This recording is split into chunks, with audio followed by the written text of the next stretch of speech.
3 জানুয়ারি অর্থাৎ কালকে এমন একটা ঘটনা ঘটেছে যে ঘটনা এই শতাব্দীতে আগে কখনো ঘটেনি বা ঘটতে পারে এটা কেউ কখনো কল্পনাও করেনি। যে ঘটনা আমাদেরকে তৃতীয় বিশ্বযুদ্ধের খুব কাছে পৌঁছে দিয়েছে। 3 জানুয়ারি 2026 রাত 2টো নাগাদ হঠাৎ করে কেঁপে ওঠে ভেনেজুয়েলার রাজধানী কারাকাস।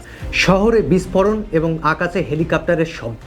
শতাধিক হেলিকপ্টার নিয়ে আমেরিকা প্রবেশ করে ভেনেজুয়েলার কারাকাস শহরে। তারপরে আমেরিকার ডেল্টা ফোর্স আর ভেনেজুয়েলার প্রেসিডেন্ট নিকোলাস মাদুরো এবং তার ওয়াইফকে কিডন্যাপ করে নিয়ে চলে যায় তাদের দেশে অর্থাৎ আমেরিকাতে। কোনো একটা সভারেন কান্ট্রির প্রেসিডেন্টকে তুলে নিয়ে যাওয়ার ঘটনা এই বিশ্ব এই শতাব্দীতে আগে কখনো দেখেন। প্রথমে আমরা জানবো কি রিজন দেখিয়ে আমেরিকা নিকোলাস মাদুরোকে এইভাবে তুলে নিয়ে গেল। তারপরে জানবো এমন কিডন্যাপ বা গ্রেপ্তারের পিছনের আসল কারণ, আসল রহস্য, এবং এই রকম কিডন্যাপের পরে জিও পলিটিক্সে বা আমাদের ইন্ডিয়াতে কি ইম্প্যাক্ট করতে পারে সেটা সম্পর্কেও আমরা জানবো। আমেরিকা প্রথমে যে রিজনটা দেখিয়েছে সেটা হলো তাদের দেশে এই ভেনেজুয়েলা থেকে নার্কো টেরোরিজম হচ্ছে, অর্থাৎ অধিক মাত্রায় ড্রাগ সাপ্লাই করে আমেরিকাতে এই ভেনেজুয়েলা। ইভেন আমেরিকা ভেনেজুয়েলার প্রেসিডেন্টকে একজন নার্কো টেরোরিস্ট হিসেবে দেখেছে। কার্টেল ডোলো সোলেস নামের একটি টেরোরিস্ট গ্রুপকে লিড করে এই ভেনেজুয়েলার প্রেসিডেন্ট, এটাই জানিয়েছে আমেরিকা। এবং আমেরিকা এটাই জানিয়েছে যে আমেরিকা তাদের নিজেদের দেশকে বাঁচাতে, দেশের নাগরিকদেরকে বাঁচাতে এবং হিউম্যানিটিকে বাঁচাতে তারা এই রকম পদক্ষেপ নিয়েছে। কিন্তু আসলে কি আমেরিকা এই সব কারণের জন্য এমন পদক্ষেপ নিয়েছে, না এর পিছনে লুকিয়ে আছে আরও কোনো বড় রহস্য? ইভেন ভেনেজুয়েলার প্রেসিডেন্ট ভেনেজুয়েলার একটা স্টেট টিভি চ্যানেলে একটা ইন্টারভিউতে তিনি পরিষ্কার জানান, যদি আমেরিকা তাদের সাথে কোনো রকম এগ্রিমেন্ট করতে চায় তাদের অয়েল রিলেটেড, তাদের অয়েল যদি আমেরিকার দরকার হয় বা আমেরিকা কোনো রকম যদি ইনভেস্টমেন্ট তাদের অয়েলে করতে চায়, কোনো রকম এগ্রিমেন্ট করতে চায়, তারা যেভাবে এগ্রিমেন্ট করতে চায়, তারা যখন এগ্রিমেন্ট করতে চায় সব কিছুতেই তারা রাজি আছে। তারা যদি ড্রাগ ট্রাফিকিং নিয়ে ডিসকাস করতে চায়, তারা যদি মাইগ্রেশন নিয়েও ডিসকাস করতে চায়, তাতেও তিনি বসতে রাজি আছেন। তারপরেও কেন এমন অ্যাটাক করলো আমেরিকা? তার কারণ আমেরিকা কোনো পার্টনার হিসেবে ভেনেজুয়েলাকে চায় না, ভেনেজুয়েলাকে নিজের দখলে পুরোপুরি নিতে চায় আমেরিকা। আমরা সকলেই জানি এই পৃথিবীর সবচেয়ে বড় তেলের ভান্ডার আছে ভেনেজুয়েলাতে। 303 বিলিয়ন ব্যারেল, অর্থাৎ পুরো বিশ্বের 18% তেল আছে ভেনেজুয়েলার কাছে। এবং শুধুমাত্র যে ভেনেজুয়েলার কাছে তেল আছে তা নয়, ভেনেজুয়েলার কাছে আছে ল্যাটিন আমেরিকার সবচেয়ে বড় gold reserve, bauxite, nickel, cobalt, lithium, যেগুলো ইলেকট্রনিক ভেহিকেলসের ব্যাটারিতে ইউজ করা হয়, অর্থাৎ ইলেকট্রনিক ভেহিকেলসের ব্যাটারি তৈরিতে ইউজ করা হয় এই পদার্থগুলি, এবং যেটা অধিক মাত্রায় পাওয়া যায় এই ভেনেজুয়েলাতে। এবং এগুলো সব কিছুকে এক সাইডে রেখে দিলে তাহলে আপনারা জানতে পারবেন আমেরিকার এমন একটা বড় পদক্ষেপ নেওয়ার আসল রিজন কি। আমেরিকার এমন কিডন্যাপ বা ডাকাতির সবচেয়ে বড় রিজন হলো rare earth mineral. Rare earth mineral যেটা ডিফেন্সের অস্ত্র তৈরি করতে ইউজ করা হয়। অ্যাটাকের ঠিক কয়েক ঘন্টা আগে 2 ডিসেম্বর চায়নার কুইজিও দেখা করে ভেনেজুয়েলার প্রেসিডেন্ট নিকোলাস মাদুরোর সাথে। আর 10 বছর ধরে যেখানে ভেনেজুয়েলার অয়েলের উপরে স্যাংশন লাগানো আছে, অর্থাৎ লিগালি কেউ ভেনেজুয়েলা থেকে তেল কিনতে পারবে না। কিন্তু এসবের সত্ত্বেও আমেরিকাকে চ্যালেঞ্জ করে র্যাডারকে ফাঁকি দিয়ে চায়না ভেনেজুয়েলা থেকে অধিক মাত্রায় তেল ইম্পোর্ট করতে থাকে এবং ভেনেজুয়েলার সবচেয়ে বড় ইম্পোর্টার হয়ে ওঠে চায়না। এবং একটু আগে আমি যেটা বলছিলাম, এই লড়াই তেলের জন্য যতটা তার চেয়ে বেশি রেয়ার আর্থ মিনারেলে।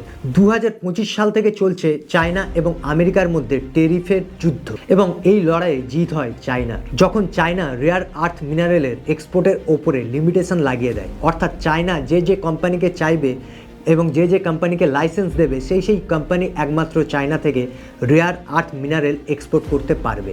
আর সারা বিশ্বের 90% রেয়ার আর্থ মিনারেলের কন্ট্রোল আছে এই চায়নার কাছে। আর এই রেয়ার আর্থ মিনারেল আমেরিকার কাছে খুবই ইম্পর্টেন্ট। আর আমেরিকা তার প্রয়োজনে 70% রেয়ার আর্থ মিনারেল ইম্পোর্ট করে চায়না থেকেই। তার কারণ আমেরিকার একটা বড় মাপের অর্থ আসে তাদের অস্ত্র বিক্রি করে, আর এই অস্ত্র তৈরি করার জন্য তাদের লাগে রেয়ার আর্থ মিনারেল, আর যার মনোপলি হোল্ড করে চায়না। আর আমেরিকা যদি ভেনেজুয়েলাকে দখল করে নিজের মতো কন্ট্রোল করে, নিজের মতো ইউজ করে, তাহলে রেয়ার আর্থের মনোপলি হারাবে চায়না। এই সময়ে দাঁড়িয়ে আমেরিকার সবচেয়ে বড় প্রতিদ্বন্দ্বী যদি কেউ হয়ে থাকে চায়না, এবং চায়নাকে পুরোপুরিভাবে দমাতে এবং পুরো পৃথিবীর কন্ট্রোল নিজের হাতে নিতে এমন পদক্ষেপ নিয়েছে আমেরিকা। আর এসবের পরেও আরও একটা বড় ফ্যাক্টর হলো ডলার। পৃথিবীতে প্রত্যেকটা বড় বড় দেশ যত বড় বড় ট্রেড করে সবই হয় ডলারের মাধ্যমে, আর এই ডলারের কন্ট্রোল আছে আমেরিকার হাতে। আর এই ডলারের মাধ্যমে ট্রেড হওয়ার কারণে পুরোপুরি লাভবান হয় আমেরিকাই।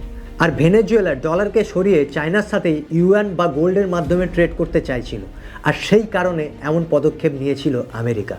চায়না ফ্রেন্ডলি যত রিজিম আছে আমেরিকা চায় সেগুলোকে চেঞ্জ করে আমেরিকা ফ্রেন্ডলি রিজিমে পরিবর্তন করতে। আর এত কিছু করার পরে চায়না কি চুপচাপ বসে থাকবে? যে চায়না তাইওয়ানকে দখল করার জন্য সবসময় তাক পেতে বসে থাকে, যে চায়না তাইওয়ানকে মনে করে তাদের দেশের নিজেদের টেরিটরি, যে তাইওয়ানে বিশ্বের 50% চিপ তৈরি করা হয়, পুরো বিশ্বের মধ্যে শুধুমাত্র তাইওয়ানে যে তাইওয়ানে 2mm চিপ তৈরি করা হয়, যেটা এই সময়ে যে কোনো এআই এর প্রোগ্রামে কাজে লাগে, সেই 2mm চিপ শুধুমাত্র তাইওয়ানেই তৈরি হয়। যদি চায়না তাইওয়ানকে দখল করতে চায় তাহলে একটা যুদ্ধের পরিস্থিতির সৃষ্টি হবে। তার সবচেয়ে বড় কারণ হলো এই তাইওয়ান ছাড়া এই পুরো বিশ্ব এখন অচল। এই এআই এর যুগে তাইওয়ানের চিপ ছাড়া এই পুরো বিশ্ব অচল। এই এআই এর যুগে এই তাইওয়ানের ওপরে ডিপেন্ড করে থাকে পুরো বিশ্ব। আর যদি চায়না তাইওয়ানকে দখল করতে যায় তখন ইউরোপের বড় বড় কান্ট্রিগুলো, ইভেন জাপান থেকে আমেরিকা, প্রত্যেকেই মাঠে নামবে। তার ফলে শুরু হতে পারে তৃতীয় বিশ্বযুদ্ধ। আর এত কিছু ঘটে যাওয়ার পরেও রাশিয়া চুপ করে বসে আছে। রাশিয়া কোনো বড় পদক্ষেপ নিল না। তার সবচেয়ে বড় কারণ হলো ইউক্রেনের সাথে রাশিয়ার পিস ডিল, যে ডিল নিয়ে ডিসকাস হয়েছে আমেরিকার সাথে কয়েকদিন আগে। আর এই সময় যদি রাশিয়া আমেরিকার ওপরে কোনো রকম বড় পদক্ষেপ নেয় তাহলে রাশিয়ার সাথে যে ইউক্রেনের পিস ডিল হতো, যে পিস ডিলে রাশিয়া খুবই লাভবান হতো, সেই পিস ডিল আর হবে না। আর সেই কারণেই হয়তো রাশিয়া এখনো পর্যন্ত চুপ হয়ে বসে আছে। অর্থাৎ জিও পলিটিক্স খুবই সাংঘাতিক এবং খুবই কমপ্লিকেটেড একটা ব্যাপার। আর এত কিছু ঘটে যাওয়ার পরে ইন্ডিয়ার পক্ষ থেকে কোনো স্টেটমেন্ট দেখতে পাওয়া যায়নি। অনেকে এটাও ভাবছে হয়তো আমেরিকার সাথে ভারতের এত ডিসএগ্রিমেন্ট চলছে, তাহলে কি নেক্সট টার্গেট হবে ভারত? ভারতের সাথেও কি এমন হতে পারে যেটা হয়েছে ভেনেজুয়েলার সাথে? না, ভারতের সাথে কখনোই এমন হবে না। তার কারণ হলো ভারত একটা পারমাণবিক কান্ট্রি, আর একটা পারমাণবিক কান্ট্রির প্রেসিডেন্টকে এইভাবে তোলাটা কখনোই পসিবল নয়।